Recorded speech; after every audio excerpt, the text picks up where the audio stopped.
abolishment of pork barrel. Ano masabi mo? Sa tingin ko kailangan siya i-abolish. Kasi sobrang ang dami ng taong naapektuhan. Okay, mas maganda siya na ma-abolish. Magandang hakbang ito para sa ating bansa. Gusto ko talaga ipalis yung pork barrel.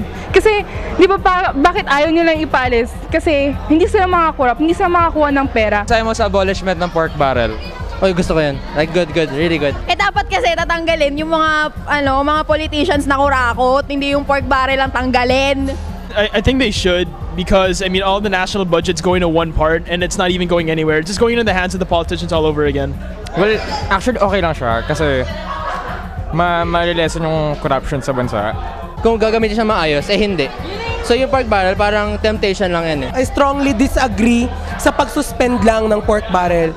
So para sa akin, scrap pork barrel, kailangan i-abolish siya, yun lang. Well, kung yung pork barrel na yun medyo nakakasama sa atin, syempre may kinalaman din yun sa pera So dapat talaga burahin na yan sa bansa natin para yung mga mamamayan na nagsisikap tsaka nagtatrabaho maka-receive naman ng normal na salary. So if you look at it, it's just an excuse to get more money. Yung issue about kay Napoles, isipin mo 10 billion ang nawala pero hindi natin naramdaman.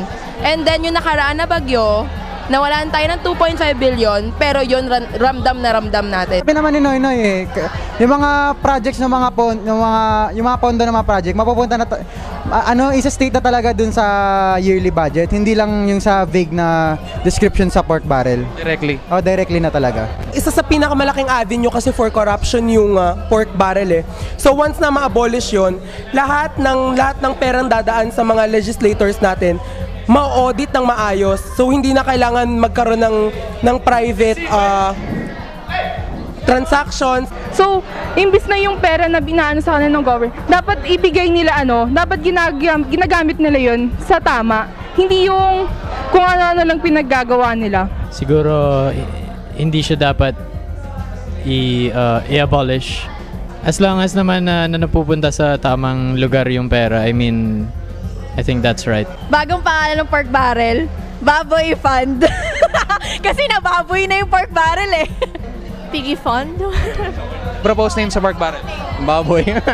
Baboy barrel. Propose name mo sa bagong pork barrel?